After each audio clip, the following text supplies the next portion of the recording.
and welcome to Ek Samvad at Arudim Ankuran. Sarve Bhavantu Sukhina. This is a special series of talks on psychology in practice, and today we are going to talk about online classes and mental health of students. We are in conversation with school counselors and a special educator. Our guests today are Ankita Fukan and Aisha Imtiaz ma'am. Please tell us a little bit about yourself. Okay, I'm going to start. Yeah. Good evening, everyone. My name is Aisha. I've been working as a special educator for the last 5 years at DPS North, and I'm not from the field of psychology. Initially, I was an architect, and then my daughter had learning issues, which pushed me towards. I actually learned about psychology, learned about special education, and learned about counseling, taking her around for her therapies, and it really interested me, and I wanted to do something in that field, and that is how I took upon other qualifications that could actually make me empower. So that's about it. Thank you. Ankita, please tell us a little about yourself. Good evening, everyone. I am Ankita. I have completed my master's in counseling psychology, and I have been working in DPS from 2017 with the mental health of the children. Thank you, and welcome to Ek Samvad. A word about Arunim Ankuran. Arunim Ankuran is an initiative for positive social change through self-development. The goal is greater well-being and happiness for all.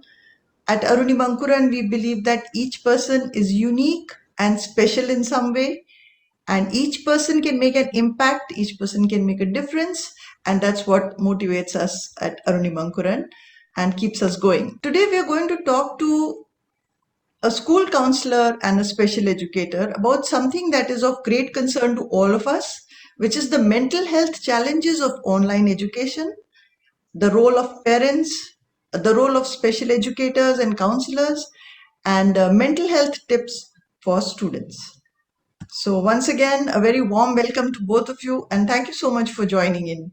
And especially Aisha ma'am has shared her story. I think that's a marvelous thing to do, just because you want to know more, you educated yourself, and you're not only helping yourself, you're helping other people also. So congratulations to you on that vision, on that outlook. Thank you, ma'am. So we'd like to start off with, because all of us are in this together and facing so many challenges, but I think students, school-going students particularly as a group, what are some of the major stressors and challenges that they have been coming to you and talking to you about? So we'll start with Ankita. Yes. Sure. Thank you so much. Yes, so with the online classes, many children are complaining to start with, the physical health because especially on the eyes, because for so much of hours of on screen. And then, of course, the socialization, because they're not able to meet their friends for long, which is being very difficult for them. And they're also feeling, because when it was in school, they used to interact with their friends and with, other breaks. So though it was for like continuous, but still with notes and, with the classes, they didn't feel it was a pressure. Now, post the classes, again, notes and again, exams. It's very, many of them are stressed out. And yes, and also many of them, what is another thing concern happening, because they're not able to go outside and have physical exercise like before. So because of that, automatically they are pressurized being the only thing they have the option is being in front of screen, whether it's to games or videos. And now that on-screen addiction is becoming a major challenge in most of them. So many students have realized and they come forward to ask for help. And yes, and in some cases parents are also being concerned. Yes, that's a major concern. So, yes, Aisha ma'am, would you like to say something? Yeah, I would like to add here to the learning perspective. So since I deal with children with learning issues, so I'm not talking specifically with children with special needs. We do have children with learning gaps, and I work with the early intervention. So until grade 5, from nursery till grade 5. So that is where for us those years are so critical that we are losing on those years where we could actually bridge the gap and help the child overcome, not leading to disabilities at a later age. We have children coming in from backgrounds where there are first generation learners as well. For them, the school was very critical because that was the only place where they were exposed to such things. We did take up few things in the school, keeping all these things in mind, provided support. We, apart from what the school is providing, we are providing extra classes for them in smaller groups, one-on-one sessions, and we also do skill building sessions through activities and stuff like that. We are trying to cater, and we see that we have not, the progress has not stopped. What we see until that grade is because of the kind of, what we do is we actually take sessions, analyze how the session was, how the child was responding, and we quickly, make amendments. If a child was not able to follow in a group of 5 or 6, we bring him to a smaller group or do one-on-one sessions with him till we do. So these things have, we actually are given free hand in how we plan. So that has really helped us in planning and executing it. And for such people where there were no parents who could guide them, especially first generation learners, this extra support has really helped them. So we are trying to see that the gap is not there, and we are trying to address those gaps, even though the children are not coming to school physically. Wow, that's really amazing because, even lending a helping hand sometimes becomes a challenge. Because you expect, the student themselves have to come and connect you. So, what is the role of the parents in this whole scenario right now? Okay. Here, the parents did play a very important role, whether it was concerned with the CWSN or children with learning gaps. What we did was we initially started, the moment we knew that we are going to go online, we first contacted the parents, told them that the school is going to run these classes, but we want to provide this extra support because based on what we had done until March for that academic year, we had a list of students that would need our support in the next academic year. So we went ahead, told them that whatever was available, whether Google Meet or Zoom or whatever, we were willing to, address the issues through those. Not just, we do have an entire system that is LMS from school, but then it was not accessible to all because, they didn't have laptops and stuff like that. So Zoom and Google was anybody having a cell phone, and most of us have cell phone wherever we come from. So we took that and we got the parents into confidence. We told them that we are going to start with maybe twice a week classes, see how the child is responding, and based on the need, we will do more. And then we started guiding the parents that we are doing it for 2 days. We wanted to do this for 3 days. And then in certain instances, we have trained the siblings, we have trained the parents, and most of the times the grandparents were sitting with them. We have seen grandparents actually participating in our activities. They were so enthusiastic about doing those math activities and stuff like that. It was really nice. The other day we was talking to my team, we were telling that we were not just training one child, it was the entire family that was learning in a different way. Wow. So parents did play a very important role. Otherwise, without the support of the parents, I don't think we would have been able to achieve what we have. Now parents come back to us saying that they come back to us asking, this topic was, he could not understand or she could not understand. Can you tell me how I can teach him or her? So that way they are also very pretty open to learning and then transferring, because parents also have understood that they need to pitch in, otherwise that gap is going to be huge for that child. Absolutely. Yeah. Ankita? Yes, definitely. Yes, considering to what Aisha told, definitely, the parent support has been really great, and one of the, like, as I was telling, about the, especially the concern being, so in many cases, like since last year it was first online classes, so we didn't have a lot of cases, but this year, when I look at the cases, many parents are coming with the concern, that their children are, getting addicted to on screen, the internet addiction. Many times parents see, even the sad part is even the brightest of the kids, who has been all rounder. Even those children, they're getting addicted to on screen, and many times, while the classes are going on, they shift tabs into YouTube or games. So many parents have taken steps, like where they have been asking, where they have been monitoring, what the children are doing, and they've called me also to guide. And yes, many cases I have handled, and children are coming out of addiction. But yes, of course, that's a very major concern which I think many children are facing. And of course, I mean, from the parents' perspective, also I understand, especially for working parents, because now since it's work from home, it's like the number of working hours has been really increasing. So parents are also very stressed out. So some parents have, they have like, okay, we can't help, and we are letting the children go, which I think is being very dangerous. Because if you see online, now there's just one click, and everything is available. And and we know how the media, even even many times the concern is, children, they just get exposed to things which are not even age appropriate. So I think as parents, they have to take this step, even if it's being difficult, that they make sure that involved in the child's life, what the child is doing, coping with the studies, and especially whatever the child is watching on screen, they needs to be monitored.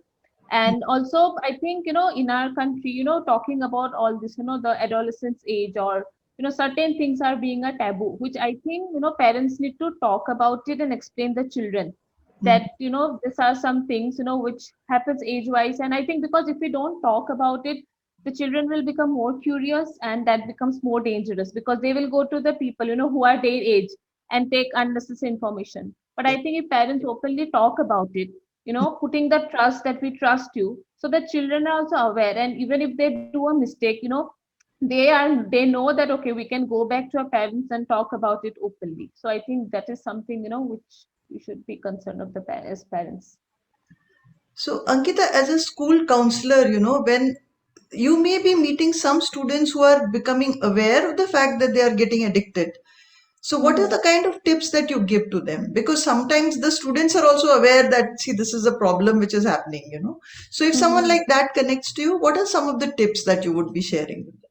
Okay, so we have been taking life skills class, which was happening when there was offline school also, and now in the online classes also, we are, mainly taking the topics of, how to be productive in this time, how, like, probably helping a routine makes, helps out. Or especially we have been taking one topic of effects of on screen.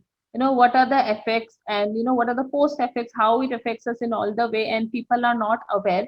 So we have been telling the children, why, how making a routine helps, importance of physical exercise. And, I have been telling in my classes, like, to make it reduce the on-screen time as much as possible.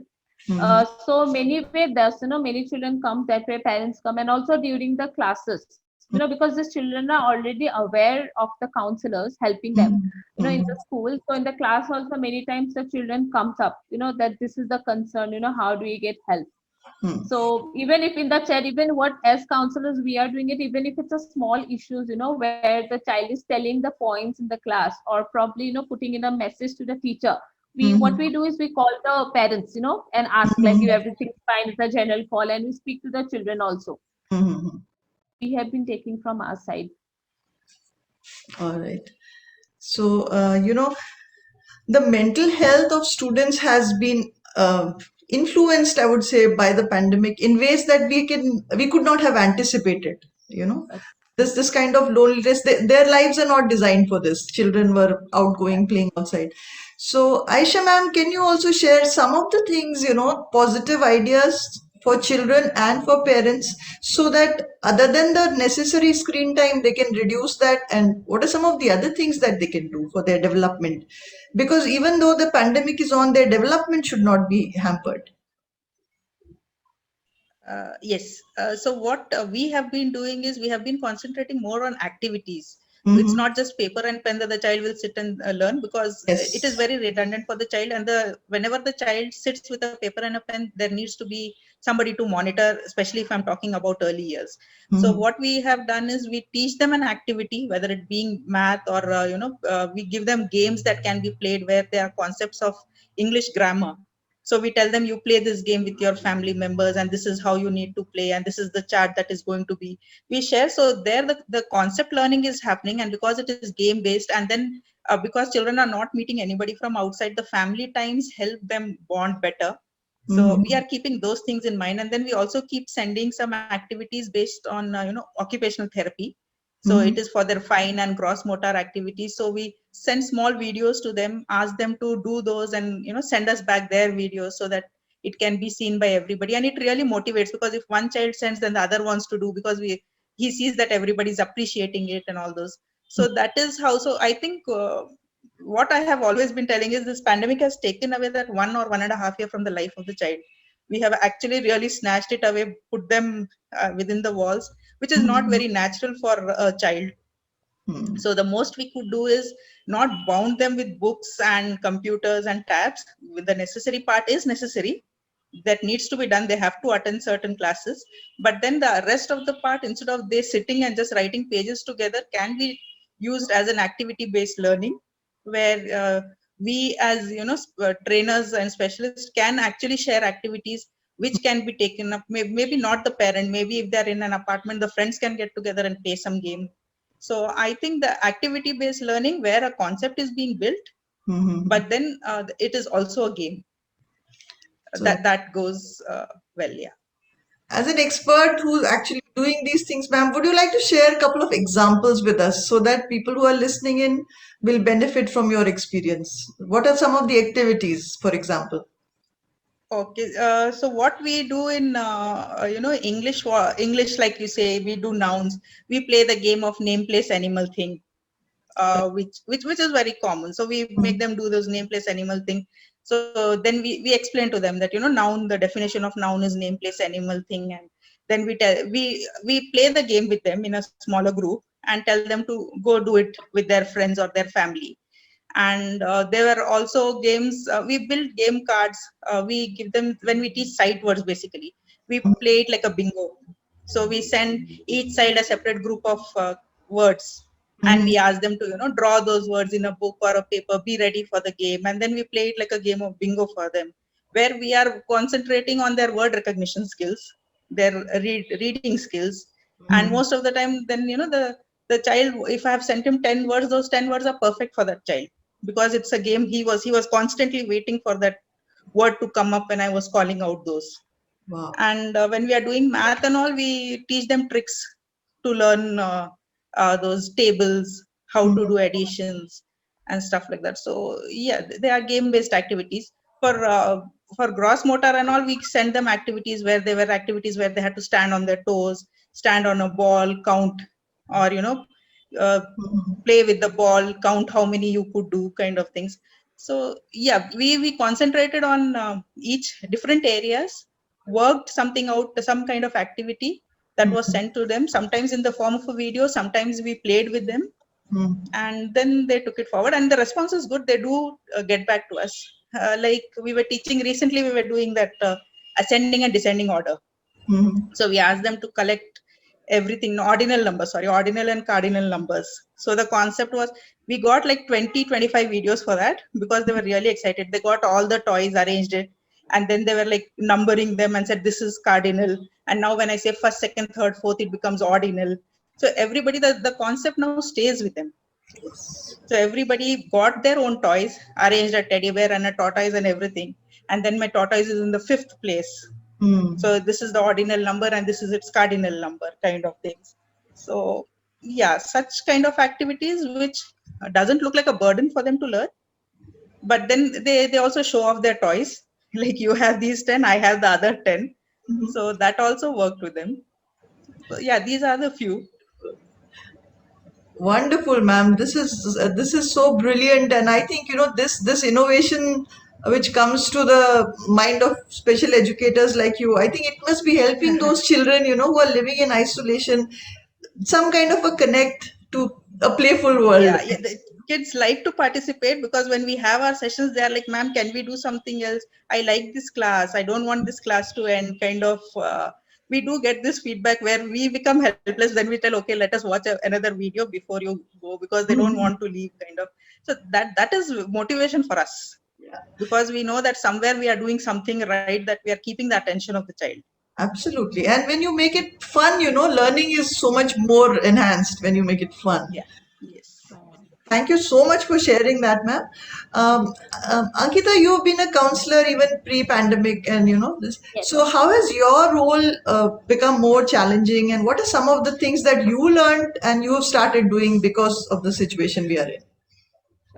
Yes, so pre-pandemic, I mean, as I mentioned, we have been always placed in school, and children are very much aware. So pre-pandemic, the concerns children used to come with was completely different. Probably adjusting in the class, or being bullied by the classmates, or all those issues. So post-pandemic, I mean, of course, the challenges has been different. Mainly, as I told, one is the on-screen time, and they're very stressed out. The often complaint was, ma'am, there's a lot of homework and there's a lot of notes. Our whole time gets on that. Okay, they feel tired easily. And again, another, that is one concern where, as I told in life skills classes, now we have been focusing on how to make a routine, the importance of, the time management, and, also going out and, doing some kind of physical exercise. And also one thing which I keep on adding, telling to the children, like for your classes and certain things, you cannot avoid, it has to be online. But whenever possible, make sure you do it offline. And also, we have been encouraging in the class to, come up with, what they are learning. So that is what, even in the classes, I ask everyone, what are the skills they have learned. So even those children, who generally they didn't speak up, they also get very motivated, and they also start Yes. telling, ma'am, this is what I have learned. So what idea I have, why don't you make small groups and, turn wise teach each other and get back to me. Some ideas from our side, my Mhm. side I have been putting. And also when parents, call, as I was telling about the online addiction, also one thing which I think parents is to be aware of is, because now children, they're not able to actually meet their friends. Okay, and they're between the four walls, so even to connect, especially I think for the adolescents, where it's very important for them to connect. So they might start connecting to strangers over social media, which can be a major concern. So I mean, of course, in the classes also we speak about that, that don't count the numbers of followers or the like on your post, but we have to be very alert, because nowadays even there's a lot of cyber crimes and hackers also happening. So that's what we are alerting the children also, that even if you're connecting with stranger, you need to be very careful about it. So Hmm. that is where we are connecting. Are you also getting some complaints about parent-child friction? As in the relation between parent and child. Yes, because I mean, initially the children were like, happy that, okay, no, we are in home. But now, since they're not able to meet their friends, it's full time with their parents, where Hmm. they feel, especially the adolescents, they feel, the parents are interfering too much. And again, parents are also very stressed out, whole time they're in home, everything is on screen. They're not coming out, even if we've asked them to play. Okay, so that is Yes. where, yes. So even some parents are really struggling, because children are just getting used to gadgets. So that is where we are guiding parents, that how to, like, for example, even if you have to remove the gadgets, you have to replace something with interesting, where the child will be not on screen and he or she will do actually, the physical Hmm. activities. So that is also we are working, how as parents, they have to guide, especially, those parents, the adolescents parents, I would say, because they still think, so like, there's a small children. So I told, see, when they're into adolescence, your strategies of parenting also has to change. So Yes. even that is something, with parent-child relationship also, I think some issues we are getting, where we are working upon to, bond that back. Yes. So, what are some of the substitute activities you would like to suggest for adolescent children? When, I mean, for example, like you said, if you are taking away the gadget, so replace it with. Okay. So what generally in classes, or I tell the children, I ask them what are their hobbies. Like it can be like probably playing piano, dancing, or drawing or reading a book. Okay. So that is where I have been suggesting. For example, you like drawing. So what are the things, there, because there are a lot of things in drawing, painting, shading, there are a lot of things which they can learn. Or for example, dancing, or they can learn different steps. So that is where I have given them, like focus on your hobbies, what you want to learn. And probably, I mean, that's what I encourage children, saying that there has been so many things which probably pre-pandemic we could not do, but now since there is no going and coming from school, that time is saved, and since you all are in home, so in the free time, understand what you want to become, what your skills are, and learn that. Okay. So some children, probably in class 7 or 8, they also have some aims, like, when we want to grow up, we want to become this. So I also start learning about, look for the colleges or what course you want to pick up, plan on that. So that by the time you have to enter college, things are easier for you. Hmm. So that way. And also, in school, as I told, what we had done was last year, when the pandemic had started. So from May 2020 itself, we have been providing our telecounseling services to Wonderful. parents as well as teachers. Because Hmm. these are the very stressful time, and every time I call a parent, I ask, they tell the same thing. Yes, it's very challenging time, and they're very happy. Many parents have told that they're very happy that from our school, the services we are providing for the children as well, for the parents and teacher, regarding this mental health, because they feel needed. So they have been very supportive, and so that is what in every class we tell about the email ID. And that is where many parents and children have been contacting us. That is the thing. So that is how we are providing our services. So sorry. Uh, one of the things that parents have been trying to do is, of course, trying to monitor what the children are doing. But at the same time, that comes across as interference. For adolescents, they're not used to having the Yes. parents hovering around them all the time.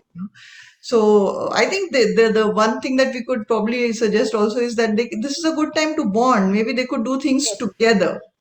Yes, definitely. And from And yes, what yeah, please.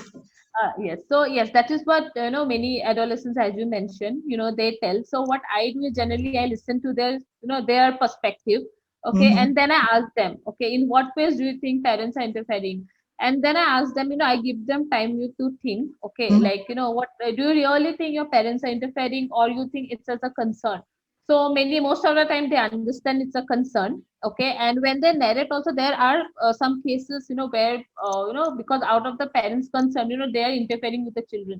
So in those cases I call the parents and I guide them also, like if this how how what is the difference between monitoring and interfering, especially with adolescents. Yes.